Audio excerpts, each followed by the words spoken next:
എല്ലില്ലാത്ത നാവ് കൊണ്ട് പല്ലില്ലാത്തതുപോലെ പറയുക എന്ന് കേട്ടിട്ടില്ലേ? അതുപോലെയാണ് കേരളത്തിലെ കോൺഗ്രസ്. മിനിഞ്ഞാന്ന് വരെ, അതായത് മുൻകൂർ ജാമ്യം തള്ളുന്നത് വരെ കോൺഗ്രസ് പറഞ്ഞത് ഇത് CPM-ന്റെ രാഷ്ട്രീയ നാടകം എന്നാണ്. മാർക്സിസ്റ്റ് പാർട്ടി ഉണ്ടാക്കിയെടുക്കുന്ന ഒരു കെണിയാണ്. അടൂർ പ്രകാശിന് അതിജീവിതയുടെ ലക്ഷ്യത്തിൽ സംശയമായിരുന്നു. എന്ത് സംശയം? രാഹുലിന്റെ പിന്തുണ അത് തന്നെ കാരണം. അതാണ് ഈ വളഞ്ഞു മൂക്കുതൊടലൊക്കെ. ഇത്തരത്തിലുള്ള ഇരകൾ എല്ലാ കാലഘട്ടങ്ങളിലും CPM-നെ സംബന്ധിച്ചിടത്തോളം ലഭ്യമാകുന്നുണ്ട്. 2022 വരെ മുൻകൂർ ജാമ്യം കിട്ടുമോ എന്ന് നോക്കിയിരുന്ന ടീമുകളാണ്. ജാമ്യം എങ്ങാനും കിട്ടിയിരുന്നുവെങ്കിൽ ഇന്ന് രാഹുൽ കോൺഗ്രസിന്റെ വീര പോരാളിയായിരുന്നേനെ. ഇതിപ്പോ പറഞ്ഞത് എന്താന്ന് വെച്ചാല്, അടൂർ പ്രകാശ് പറയുന്നത് രാഹുൽ എവിടെ എന്നത് പിണറായിക്ക് മാത്രം അറിയാമെന്നാണ്.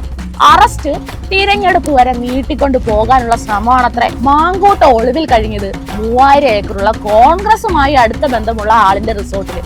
ഹെഡ്മാഷിന് ബന്ധങ്ങളുള്ള റിയൽ എസ്റ്റേറ്റ് ടീം തന്നെ. പക്ഷെ പഴി ഇപ്പോഴും പിണറായിക്ക്. പിണറായി എന്തു ചെയ്തു ഗൈസ്? പീഡിപ്പിച്ചതും ഗർഭസ്ഥ ശിശുവിനെ ഭ്രൂണത്തിൽ വെച്ച് തന്നെ കൊല്ലാൻ ലവൻ നടന്നതും ഇനി പിണറായി അറിഞ്ഞിട്ടെന്നുകൂടെ പറയുമോ എന്നാണ് എന്റെ പേടി.